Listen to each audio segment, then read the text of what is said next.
La Copa del Mundo es el torneo que todo profesional de fútbol se muere por disputar al menos una vez en su vida, aunque sean muy pocos los que alcanzan a lograrlo. En el caso de México, que ha asistido a 16 de los 21 mundiales, ha convertido en realidad el sueño de 269 paisanos, desde Uruguay 1930 hasta Rusia 2018. Unos pasando de noche, otros no tanto, y solo algunos destacando de forma importante. Si bien ha predominado la desventura en nuestros viajes del máximo campeonato, en Leyendas del Fútbol Mexicano nos dimos a la tarea de escudriñar y averiguar quiénes fueron los connacionales más destacados de cada justa. Con esto no solo queremos reconocerlos y guardarles un lugar en la mesa de los más grandes íconos del balompié azteca, sino que buscamos serie de escaparate que juegue en favor de la historia, y también para propagar la fiebre mundialista con Qatar 2022 a la vuelta de la esquina. Para que nos rinda el listado, decidimos repartirlo en dos secciones, así podremos dedicarle más detalle a los que nos falten en este video. Es preciso acotar que relatamos este compilado de manera cronológica, para observar de mejor forma la evolución de nuestro fútbol y sus figuras con el paso del tiempo.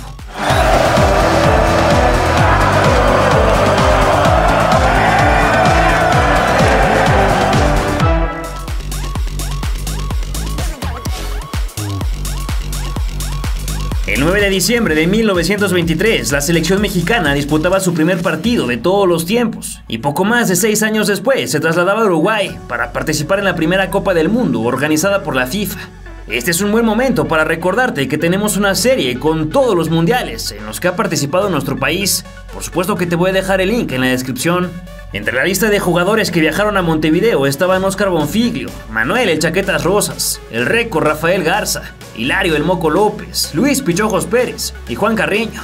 Arieta Atlantista, que en las Olimpiadas del 28 anotó el primer gol mexicano en torneos oficiales. Durante el 7-1 que España nos clavó en Ámsterdam, y que en el Mundial Uruguayo sería el mexicano más destacado de todos. Un cuadro con casi nulo roce internacional y una liga calamitosa, compartió el grupo de la muerte junto a Chile, Argentina y Francia, por lo que las probabilidades de victoria eran mínimas. Aunque el apodado Trompo era conocido por indisciplinado, amante del pulque y la vida nocturna, además de ser mesero y albañil, cuando pisaba el empastado se transformaba en un cañonero dotado de grandísimas cualidades, mismas que puso de manifiesto durante la inauguración mundialista del 13 de julio de 1930.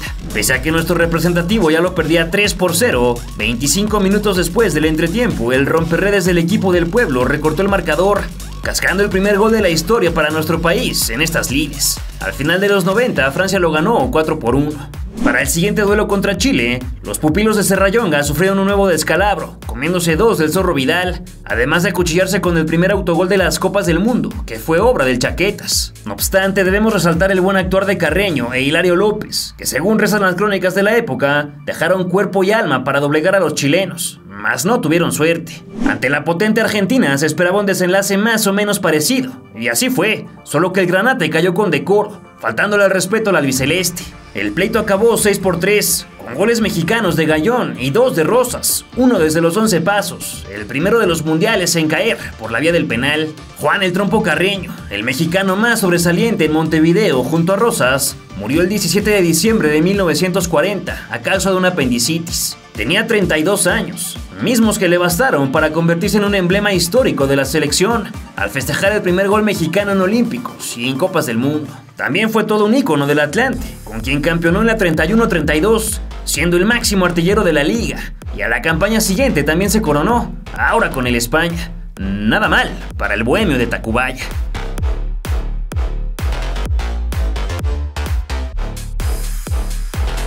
México no jugó el Mundial de Italia 1934 por el fracaso de Roma. Después, por cuestiones administrativas, no asistió al de Francia 4 años más tarde. Y luego, por la Segunda Guerra Mundial, la justa no se disputó, sino hasta 1950 en Brasil, donde la selección regresó a la competencia, aunque sin mucho crecimiento futbolístico, a decir verdad, ¿quién lo diría? Pero para esta copa, en la que también nos fue de la patada con solo derrotas y 10 goles en contra, el mejor efectivo fue el guardaballas, un tal Antonio Carvajal Rodríguez. A sus 21 añitos, con solo 2 en el profesionalismo y sin haber participado en la eliminatoria, se ganaba la confianza de Octavio Vial para atajar en la Jules Rimet por 2 sencillas razones. La primera fue que 20 días antes del partido inaugural contra Brasil, el titular Raúl Córdoba cometió un par de pifias imperdonables contra el Botafogo, que le costaron el puesto. El técnico no le tuvo paciencia y lo sacó de cambio para meter a la tota.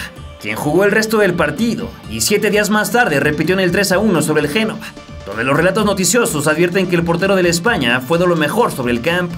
El segundo mérito de Toño fue actuar majestuoso durante el duelo de despedida, en que la selección se impuso a la estrella solitaria 3-1. Ya en tierras amazónicas, Brasil y México inauguraron el Mundial ante poco más de 120,000 aficionados de manera oficial y 200,000 extraoficiales en el nuevecito Maracaná. El planteamiento defensivo de la Pulga Vial funcionó casi a la perfección durante todo el primer tiempo, en el que Carvajal y su saga actuaron de maravilla, repeliendo los avances de la canariña, que jugó toda de blanco. No obstante, después de un montón de llegadas locales y un puñado de salvadas carvajalescas, al 30 de tiempo corrido, Ademir abrió la cuenta con un sencillo al rectángulo, tras el choque entre Baltasar y el Nobel cancerbero. Con el más corto llegó el descanso, y el complemento se jugó también en nuestra mitad, obligando a la Tota a cortar, achicar y detener lo más que pudo, hasta que se le acabó el 20 con el tiro cruzado de Yair. El cancerbero mexicano era el más sobresaliente de una escuadra agotada y sin argumentos a la ofensiva. El tercero era cuestión de tiempo, y al 71 cayó, con Baltasar rematando un cabezazo al ángulo. Y 8 minutos después, Ademir puso el 4-0 definitivo, con una metralla inatajable. Es un secreto a voces que la parte médica del combinado nacional se dedicó a curar más crudas que lesiones durante esa copa, y tal vez por eso ante Yugoslavia el joven arquero se las vio durísimas, batiéndose por aquí y por allá, pero sin ser suficiente para detener los fogonazos de Bobek, Gajkovski y el doblete de Célico. Fueron 4 en contra, pero pudieron ser más si no fuera por el joven Toño, que se lució con salidas y vuelos para minorar la humillación. Ya eliminados, tocó medirnos con Suiza, otra vez sufriendo los estragos de resaca por la churrasca gaucha de una noche antes en las instalaciones del Club Esportivo Cruzeiro. El gol que René Bader se inventó al minuto 10 no lo sacaba ni el Calimán, ayudado por Solín. En adelante el centinela nacional se multiplicó en variadas oportunidades, pero hasta el mejor cazador se le va la liebre. Y a nada del descanso atacó mal el ensayo de Antenem, regalando el 2-0. Sorpresivamente para el complemento, el equipo de Vial desplegó quizás su mejor fútbol de toda la justa, y hasta les alcanzó para recortar la diferencia con el descuento de Horacio Casarín, pero lo que ya no dio fue el tiempo, por lo que le decían adiós al segundo mundial, el primero de 5 a la cuenta de la Tota Carvajal.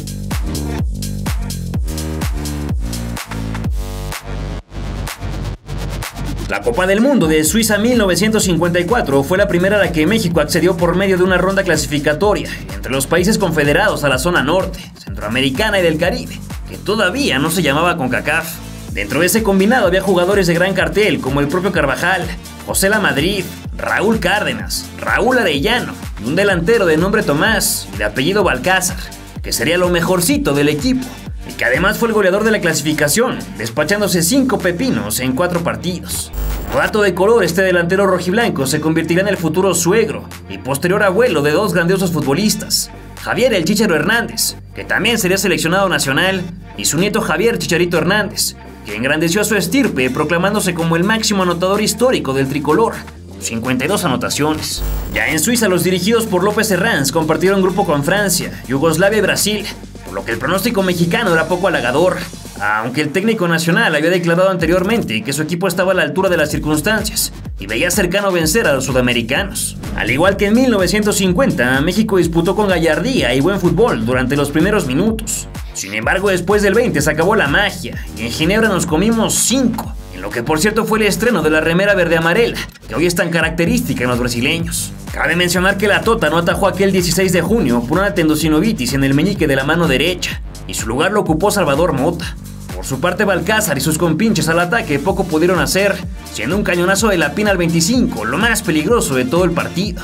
El nivel del conjunto azteca no dio para competirle más a Yuliño, Didi, Pinga y compañía, pero ante Francia las cosas podían resultar diferentes, ya que los galos no eran la grandísima potencia de la actualidad. Ya con Carvajal en el marco se enfrentaron a Francia, que lo empezó ganando con autoridad, gracias al rasante cruzado de Jean Vicent y el desafortunado gol en propia puerta de Raúl Cárdenas. No obstante, en el complemento, el equipo nacional dejó alma, vida y corazón sobre el Stade de Charmillet, acercándose con el tanto de la Madrid y empatándolo con el cañonazo de Balcázar a 5 del reglamentario. Él no lo sabía, pero aquel era su último gol oficial como absoluto azteca, dejando en la estadística un legado que su nieto sabría retomar 56 años después. Con muy pocos segundos en el reloj, se pensaba que por fin sumaríamos el primer punto de la historia en mundiales, pero por desgracia sobre el último minuto de juego apareció el árbitro español Asensi, que señaló un penal debatido todavía al día de hoy, Fue Raymond Kopa el que escribía el 3x2 definitivo. Una lástima. Como te habrás dado cuenta, fue difícil seleccionar a un jugador destacado, pero nos quedamos con Tommy Balcázar por la trascendencia que su gol y su sangre dejaron en nuestro fútbol. Todavía le alcanzó para coronarse campeón de liga con Chivas en la 56-57 y posteriormente llevarse el campeón de campeones frente al Zacatepec. Se retiró del profesionalismo un año más tarde y luego pasó a formar parte del cuerpo técnico del estratega Javier de la Torre, director de orquesta del Guadalajara campeonísimo.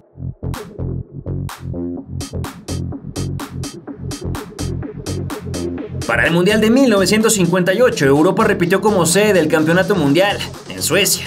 El equipo nacional era dirigido por el madrileño López Herranz, auxiliado por Nacho Treyes, quienes combinaban juventud con experiencia, esperando que la fórmula le funcionara para mejorar lo hecho en Suiza. La base del representativo mexicano eran jugadores del Zacatepec, Toluca, Necaxa, León y Chivas, que era el club que más aportaba con la calidad de Crescencio Gutiérrez, Francisco Flores, Chava Reyes, Guillermo Sepúlveda, el jamaicón Villegas y Tubo Gómez.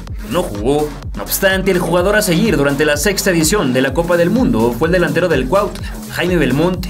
Definitivamente no se devoró las canchas suecas, pero su episodio más importante le abre un espacio en la vitrina de las más grandes leyendas de nuestro balompié. El flaco venía de romperla con el Irapuato, donde se convirtió en máximo anotador histórico con más de 100 pirulos, mismos que le valieron para ser reconocido como el mejor jugador fresero de todos los tiempos. La eliminatoria fue pan comida, logrando 12 unidades de 12 posibles, derrotando a Costa Rica en la ronda final, en la que Belmonte abrió el marcador y Ligorio López puso el 2-0, que fue la cédula. Una vez instalados en el viejo continente, los rivales del grupo fueron Gales, Hungría y Suecia, con quien nos presentábamos aperturando la máxima justa por tercera vez. Lamentablemente, la primera ocasión en que México vestía de verde, blanco y vivos rojos, los anfitriones nos dieron un duro golpe de realidad, clavándole 3 a Toño Carvajal.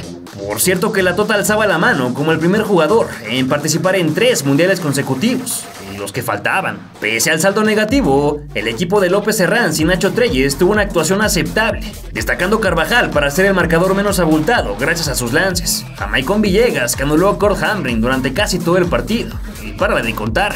Debido a las múltiples lesiones para el compromiso frente a Gales, Treyes y Herranz hicieron 5 modificaciones a su parado habitual, dándole oportunidad de efectivos como Carlos González, su tocayo Blanco, Mellone Gutiérrez, Güero Cárdenas y Jaime Belmonte, quien estaba a unos cuantos minutos de escribir su nombre con tinta indeleble en los archivos históricos tricolores. Los de verde saltaron al Estadio Arrazunda de la ciudad de Solna con una potencia bárbara, siendo más rápidos que sus adversarios, pero muy poco efectivos. La falta de contundencia les cobró factura rebasada la media de juego, cuando Alchors batió al meta de León, pero el gol no decayó el ánimo. Más bien sirvió de motivación para ir con toda la enjundia al ataque, encimando a los galeses en propio campo.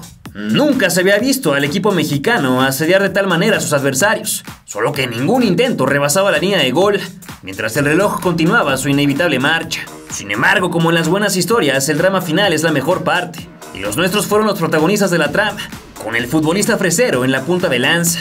Sobre el último minuto de juego, Enrique Loco Sesma tiró un servicio al corazón del área, donde Belmonte ganó en todo lo alto, imponiéndose la fuerza aérea de Gales. Ya levitando, giró el cuello, mandándola a guardar para el 1-1 final.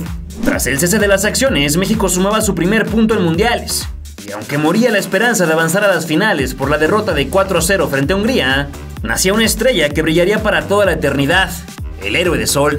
Una estatua fuera del estadio Sergio León Chávez lo mantiene con vida en la memoria colectiva, aunque uno que otro desdichado sin cultura lo ha vandalizado, faltándole al respeto. Tristemente, a los 55 años, el flaco perdió la vida a causa de un cáncer en el estómago. Descanse en paz.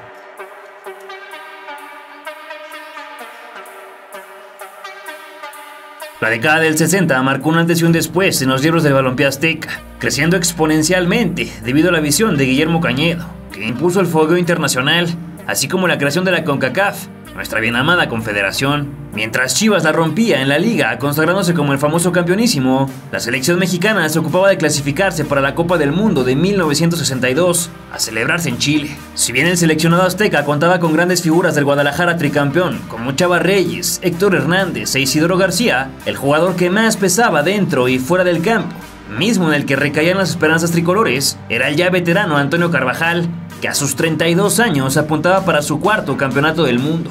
La Tota fue el portero titular que don Ignacio Treyes eligió para defender el marco nacional durante toda la eliminatoria, en la que solo recibió 5 goles. Ya en Santiago de Chile, el cuadro nacional compartió el grupo de la muerte junto a España, Checoslovaquia y un viejo conocido, Brasil. Fue contra los amazónicos que nos estrenamos en la justa, y aunque caímos 2-0, le mostramos al mundo que el fútbol de nuestro país iba en ascenso.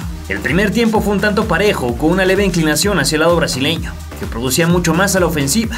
Sin embargo, no lograron capitalizar ninguna jugada, porque la Tota y su saga dieron clase de calidad en zona baja. El guardameta se lució atrapando con el vuelo un libre directo. Luego se plantó estoico para detener el cabezazo de Babá, y en sus muros de contención le jugaba mucho al vivo, parando 3, 2 o hasta un solo hombre, como en esta de Pelé que fue al larguero. Se intercambiaron los lados y Edson Arantes repitió probando de lejos, pero la ubicación del Cuatro Copas. Por desgracia el Tri solo aguantó a la canariña 55 minutos, ya que un error de Villegas terminó en gol de Zagallo. Más adelante Toño Carvajal le metió la mano al cañonazo de Nilton Santos. Luego recostó para recoger la de Pelé, pero la siguiente del Niño Maravilla fue insostenible, sentenciando el 2-0 final, que pudo ser más amplio, solo que el cancerbero ya no dio su brazo a torcer.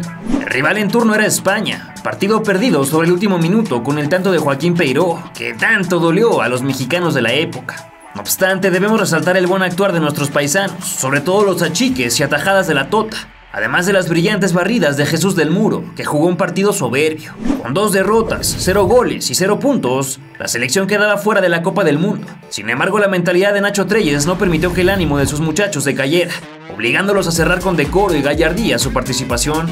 Checoslovaquia debía ganarle a México si no quería depender de otros resultados para clasificarse a las finales, aunque tenían de frente a un equipo con mucha sed de triunfo, que los haría ver su suerte. Aquel 7 de junio en el Sausalito, Antonio Carvajal cumplió 33 años, lo que recibió un pequeño ramo por parte de los checos y muchísimos vítores del respetable. Con el gol de Masek a los 30 segundos, que fue el más rápido en un mundial hasta 2002, se pensaba que el seleccionado granate pasaría una tarde para el olvido, pero sucedió todo lo contrario. Además del enorme despliegue de la Tota bajo los 3 palos, debemos subrayar la enorme remontada del conjunto nacional, porque al 2 se lo empató el Chololo. Cerca de la media del Águila volteó la tortilla, y sobre la hora Héctor Hernández escribió el 3-1 decisivo, con el que México obtuvo su primer triunfo en mundiales, una oda histórica. Unos pocos días después, la selección mexicana visitó una cárcel en Chile, donde los presos ovacionaron por completo a Antonio Carvajal, que salió de ese país como un absoluto ídolo y será recordado por muchísimas décadas. El apodo de Cuatro Copas solo le duraría 4 años más, ya que en 1966 participaba en su 5º mundial, récord que mantuvo en solitario por 32 largos años, hasta que el alemán Lothar Matthäus lo emparejó en Francia en 1998, y luego Rafa Márquez 20 años después.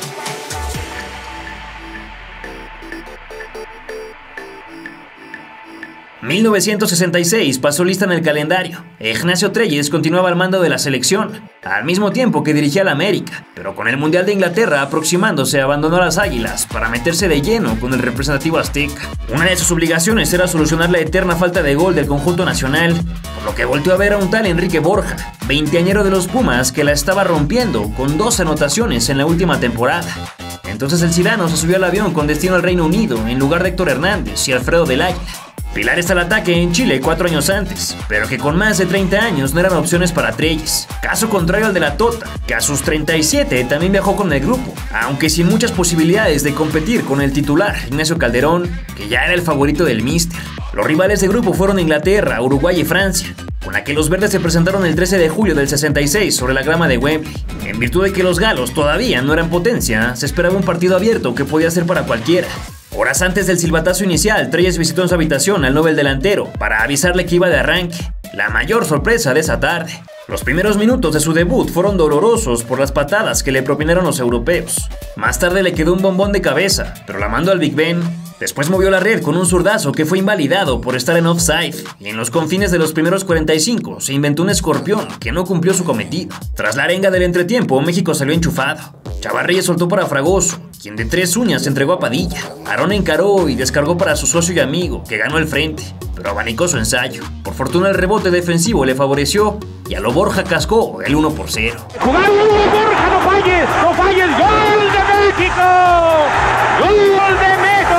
Y miren ustedes, ¡qué júbilo! ¡Gol de México! No obstante, las hormonas de la felicidad duraron nada más 24 minutos, ya que al 62 el Curita Chaires abusó en la conducción y perdió el esférico, provocando el tanto con el que Hauser venció a Calderón. Borja tuvo el de la diferencia a pase de Javier Fragoso, mas no le atinó al pórtico, y lo mismito al rato con una palomita errante, que pudo significar la segunda victoria en mundiales. Entonces la milpa no creció más y el 1 por 1 se fue al registro. Aquel día, aunque la afición mexicana se quedó con ganas de más, nacía su sólido romance con el narigón, que duró hasta el fin de su carrera y más allá.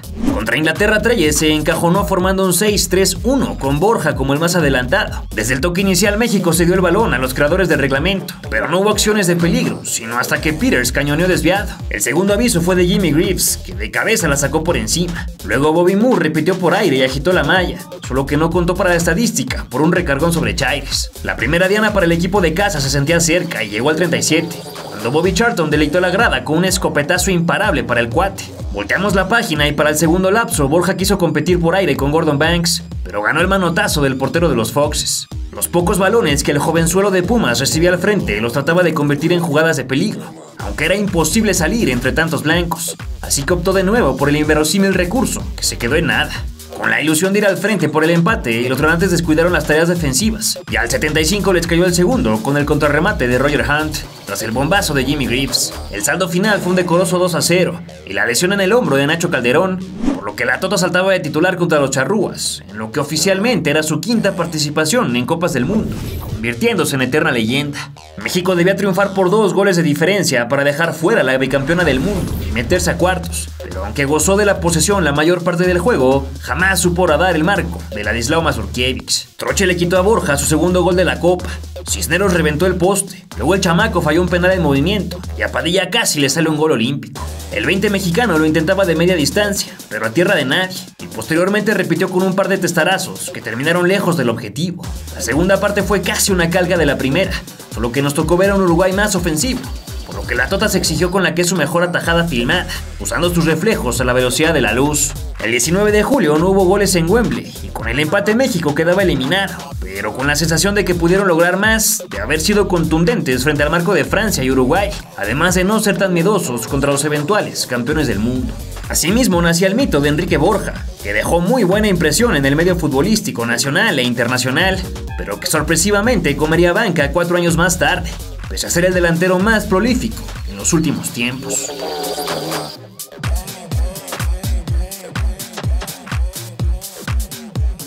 Un año antes de México 1970, Nacho Treyes era destituido de su cargo, luego de una desastrosa gira europea, y su lugar era ocupado por Raúl Cárdenas, quien debía poner a tope al representativo tricolor, ahora que la fiesta era en casa. Las esperanzas mexicanas recaían en la figura de Alberto Onofre, delantero del Guadalajara y pieza clave para la consecución del 8º título rojiblanco. Sin embargo, a 4 días de la Copa se fracturó la tibia y el peroné en un entrenamiento, tras un choque con Juan Manuel Alejandres, por lo que se perdía de la justa. No obstante, durante los partidos de preparación alzó la mano un tal Javier Valdivia, campeonísimo con las Chivas y de vez en cuando seleccionado nacional, que no era del todo considerado por el Güero, pero que después de una sublime actuación en su club contra el Tri se ganó su lugar, sin imaginarse que regresaría como el mejor de la Copa. El azar del sorteo determinó que la inauguración sería contra la URSS. Para el segundo duelo tocaba chocar con El Salvador y por último con Bélgica. Mexicanos y soviéticos estrenaron la competencia ante más de 100.000 espectadores, uno de ellos el Cirano de los Imposibles, que vería el juego desde un palco pese a que la multitud lo esperaba en el campo. Valdivia saltó como el eje de ataque junto a su tocayo Fragoso, aunque la primera de peligro inminente fue la de López Salgado, que atinó su palomita, pero al meta de negro. El cabo Valdivia soltó un buscapiés que López Salgado sacó muy por encima. Posteriormente supimos que lo desarmaron gacho por el ritos de dolor. Después del intermedio, esta suerte del casaca 19 fue lo más alejado del rústico guión, además de que él era el más ganoso negociando faltas y metiendo centros, pero sin nada para inquietar. La contienda terminó 0-0 y México partía del Azteca para concentrarse en su campamento, en donde Cárdenas declaraba que ante El Salvador enviaría una oncena volcada al frente. Mario Velarde y campeón Hernández fueron a la banca por Aarón Padilla y el aclamado Borja, que ya era propiedad del América. El combinado nacional dominaba a los salvadoreños con centros por izquierda, por derecha y por el centro, pero al héroe local se le ocurrió volarla, y a Valdivia también. Sobre las postrimerías del primer tiempo, los de verde con blanco madrugaron en un cobro de falta, Entonces Gansito Padilla se presentó en el corredor y tiró un centro que el delantero narigón no conectó, para el asombro de sus seguidores. Para su buena fortuna, el Cabo le salvó la chamba. Apareció detrás y en 2 tiempos escribió el primero mexicano. 15 minutos del descanso y uno más del complemento fueron suficientes para que Javier se metiera en los libros de historia, como el segundo de 5 mexicanos que han marcado 2 veces en un solo duelo mundialista. El tercero para la causa nacional se gritó al 58 de tiempo corrido, cuando Fragoso remató a bocajarros sobre la humanidad de la araña Magaña. Pero la cuenta no se quedó en 3, ya que sobre los últimos suspiros el Cabo le robó al cancerbero salvadoreño y el rebote favoreció a Nacho Basaguren. Con la derecha colocó el 4-0 definitivo. Gran marcador, que nunca más han repetido los tricolores en la máxima justa. Por lo menos no hasta 2022. Estaba prohibido perder con Bélgica o quedaríamos fuera de cuartos. Pero a pesar del juego amarrado y poco vertical, se ganó por la mínima, con el cobro desde Manchón por parte del Halcón Peña, uno de los más relucientes aquel día junto a Padilla y Valdivia, que por cierto fue quien negoció la pena máxima con la que se ganó el partido, además de que al poco rato le sacó pintura al metal. A Italia le tocó ser el sinodal y verdugo de México, que por primera vez en la historia avanzaba a la ronda de eliminación directa, donde todo empezó color esperanza con el pase a la red de la Calaca González, tras el apadrinamiento del Chalo Fragoso. Desafortunadamente la ventaja sobre los azzurri duró un chisguete, ya que 3 minutos en el futuro Calimán Guzmán sacudió su propia malla, cuando trató de repeler la intentona de Angelo Domenghini. Después de un gran primer tiempo, la mística azteca se fue al garete, ya que Italia regresó del vestuario con otro chip. Sin mucho que destacar de los nuestros, al 63 Luigi Riva volteó el marcador, luego un albiazul expulsó de la línea el empate mexicano, e instantes después nos alargaron la ventaja tras un contragolpe que Gianni Rivera intercambió por gol. Aunque la selección empujó al frente sin darse por vencida, Italia terminó por chuparnos las esperanzas con el tanto machucado del Gigi Riva al minuto 76. Si bien el resultado final no reflejó al 100% lo sucedido en la Bombonera, México se despedía de su Copa del Mundo de manera honrosa, sin perder ni recibir un solo gol durante la fase de grupos, y dejando la vida ante la Azzurra en Toluca. Después del Mundial, el Cabo Valdivia participó en 4 partidos oficiales más vestido de tricolor, de los que solo completó 1. En todos los demás salió de cambio y no marcó ni un solo gol. Se retiró del fútbol profesional en 1972, jugando para el Club Social y Deportivo Jalisco.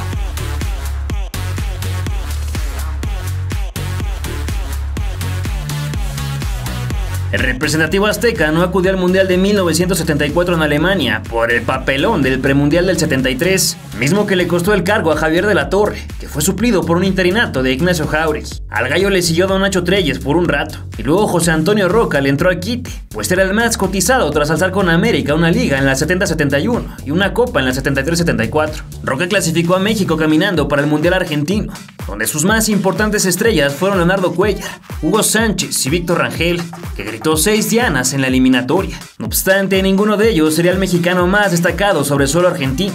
De hecho, es casi un sacrilegio elegir a un buen futbolista en este torneo, ya que todos hicieron miserias en los 3 partidos de grupo. Sin embargo, nos aventuramos a seleccionar a Pedro Soto Moreno, quien fue convocado sorpresivamente, pese a ser suplente de Paco Castrejón en el América.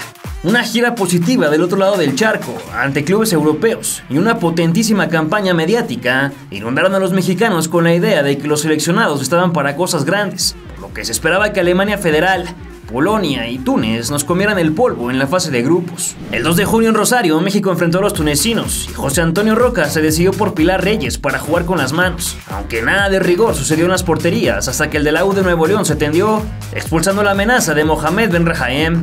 El Niño de Oro acomodó 2 bolas para sus compañeros en mejor posición, pero ambas definiciones resultaron un fiasco. Por obra de milagro divino, a Yevali se le cruzaron los cables, extendió las manos y regaló un penal antes del refresco, aprovechando el Gonini Vázquez Ayala para transformarlo en gol.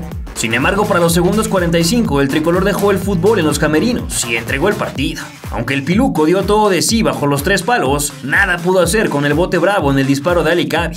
Posteriormente, Nayib Gomis lo venció por un costado ante la pésima ubicación de Tena. Y finalmente, Mokhtar Doyev le picó por encima de la chica.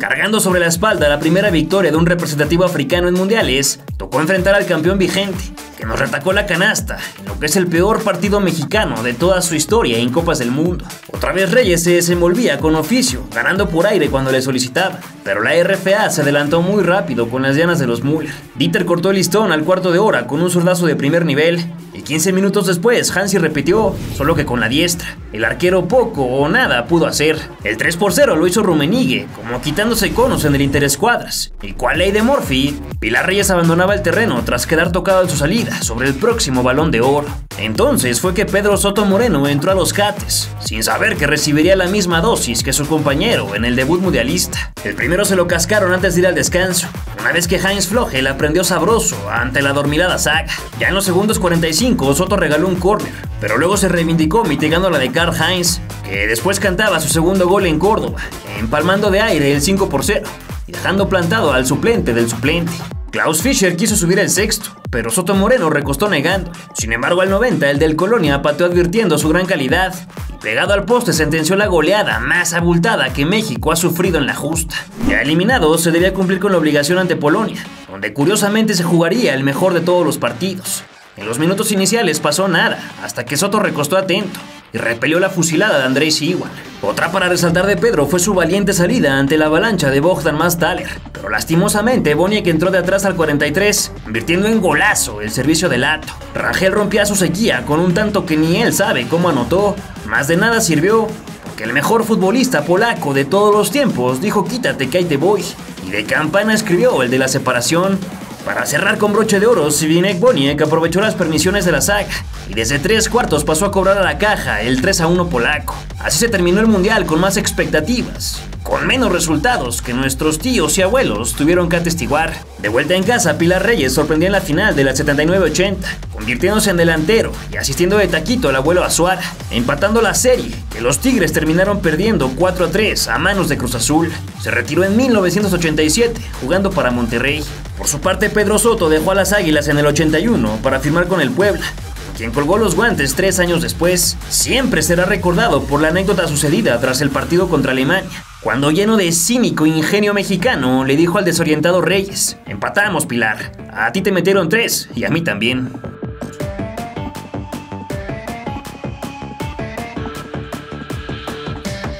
Una de las páginas más dolorosas en la historia del tricolor se escribió en 1981, durante el hexagonal final de Tegucigalpa, rumbo al Mundial de España 82, el cual se tuvo que ver desde el sofá por culpa de 3 empates, una derrota y el mismo número de victorias. No obstante, al del 86 llegamos sin invitación, ni eliminatorias, ni complicaciones de cualquier tipo, ya que por segunda ocasión acogíamos el campeonato del orbe. También contábamos con un cuadro de aquellos que no decepcionaría.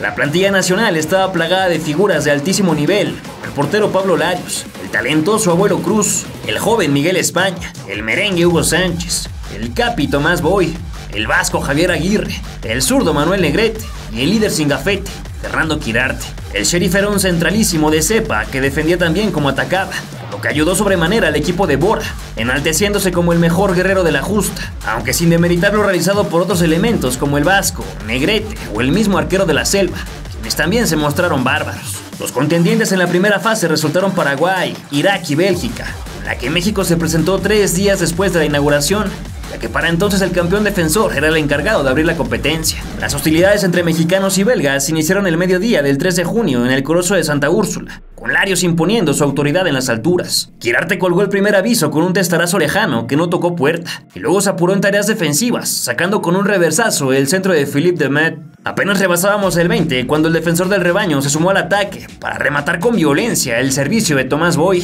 sellando su primer gol de la Copa. Un golazo con festejo inolvidable, pues su padre había fallecido solo 6 meses atrás. Poco después cayó el de Ugol con la chompeta, tras un cobro desde el banderín que Aguirre prolongó en primer palo, para el único tanto del Pentapichichi en estas lides. Bélgica quería descontar usando su fuerza aérea, pero Larios Iwasaki estaba intratable, hasta que al 45 se equivocó en la salida, regalando el que acercó a los europeos. Para la segunda mitad, el guardián de la máquina dejó de fallar, demostrando que un error no le arruinaría la tarde. Sublime lo del zacatepense en todo el torneo. Ya contra Paraguay, Luis Flores anotó el único gol del primer tiempo, a los 180 segundos de juego, mientras Quirarte hacía sus recorridos fenomenalmente, sin permitirle a Cabañas siquiera acercarse al balón. El vasco se animó de lejos, sacando una rodadita sencilla para el Gato Fernández. Luego Larios se tendió magnífico para cortar el hilo de Adolfino Cañete. Otra vez bajaba el cerco negándoselo a Torales y al 10 paraguayo de nueva cuenta, instantes después. El meta cementero resolvía por aire o por tierra. Cerca del final, Adolfino tendió un cable buscando a Romerito, que entró en romance con el gol tras un giro de cuello excepcional,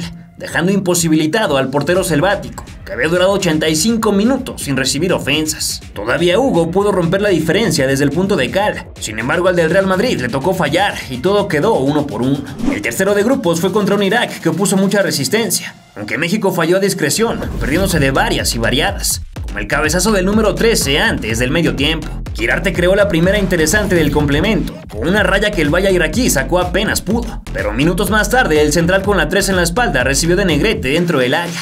Aunque no tenía ángulo de disparo, coló el tango azteca entre Nasif y su poste, con el exterior del zapato, celebrando así su segundo de 2, otorgando la victoria a los de Bora y accediendo a octavos de final. Ante Bulgaria, Fernando no se hizo presente en el marcador, pero fue titular y con su liderazgo en zona baja aplacó a los balcánicos, que nunca encontraron la combinación que abría el cerrojo de Larios. Sánchez Márquez falló una muy buena para un jugador de su calidad. No obstante, Manolo Negrete le mostró cómo definen los grandes, y luego de tirar una pared con el vasco, dibujó el gol más bonito que un mexicano ha clavado en un mundial. Nos dio la segunda parte y el script no cambió en mucho, con los blancos asediando a los rojos, en miras de otro que les diera mayor tranquilidad. Entonces el de los Pumas reanudó desde el vértice, con un centro muy cerrado que Servín conectó para el 2-0, que nos mandaba al quinto partido. No sin antes observar a Larios Iwasaki rechazar el escopetazo a mansalva de Jordanov y sacar a una mano el martinete de Petrov. La prueba en cuartos de final era aquella Alemania Federal, que en el 78 nos humilló 6-0, por lo que las expectativas de lo que sucedería en San Nicolás de los Garza eran poco halagadoras. Empero el tricolor se fajó como los grandes y mostró estar a la altura de los germanos, que no lo perdieron porque Javier Aguirre no salió del todo enchufado. El portero del Mostacho, como en toda la competencia, se desenvolvió magnífico, lo mismo que Fernando Quirarte, a quien veíamos abajo, en medio, pero también arriba, donde le tocó un codazo de Schumacher. La parada de Larios sobre Klaus Allofs fue brutal, no como el cabezazo del Sheriff tras la falta sobre Negrete, pero el del Guadalajara se sacó la espina, provocando la roja de Berholt, que lo tundió de un puñetazo. El primer hierro del vasco fue de cabeza, el segundo con el pie, aunque también fue atajadón, y el tercero sucedió ya en el tiempo extra, cuando se marchó las regaderas por taclear a Lothar Matthäus. Ahí echó al caño tan buen desempeño que mostró durante los 4 cotejos anteriores. En su favor podemos decir que el árbitro colombiano andaba un poco nervioso. Para el segundo suplementario, el cancerbero celeste continuó impoluto, pero no lo alcanzó en los penales, y a sus compañeros tampoco, ya que Manolo fue el único en acertar, mientras que Quirarte y Servín la estrellaron en Schumacher. Lo de Fernando era entendible, pues minutos antes del pitido final resintió un tirón que lo dejaba maltrecho. Así terminó la mejor participación mundialista de México hasta el día de hoy, que hace reflexionar que en el 86 había lo suficiente para derrotar a los alemanes y clasificar a semifinales, pero la suerte se nos cambió de lado, como siempre, o simplemente la mentalidad no nos dio para los malditos penales. Te invito a que te suscribas a este canal, pues en próximos días estaremos publicando un documental extremadamente detallado sobre esta Copa del Mundo, con la calidad de siempre. Con el tiempo el Sheriff y Pablo Larios se convirtieron en mitos indiscutibles. Quirarte regresó a las Chivas a los escaparates, levantando la liga del 86-87, la única de la década para los tapatíos. Por su parte el Flaco logró campeonar con el Puebla en 1990 y se quedó cerca de repetir con Toros Neza en el 97. Lamentablemente se nos adelantó en 2019, pero él, Quirarte y compañía serán recordados eternamente como enormes leyendas del fútbol mexicano. ¿Estás de acuerdo con nosotros en los futbolistas que elegimos para este compilado? ¿A quién metes y a quién sacas? ¿A quién propones para la segunda parte, que recorrerá todos los mundiales de 1994 a 2018? Déjamelo saber en tus comentarios. Si te gustó este video, regálanos un like y compártelo con todos los apasionados como tú, para que se den duro en sus debates futboleros. También te invito a activar las notificaciones del canal y suscribirte, ya que así nos ayudas montones para seguir narrando esos momentos en que se forjaron las máximas leyendas del fútbol mexicano.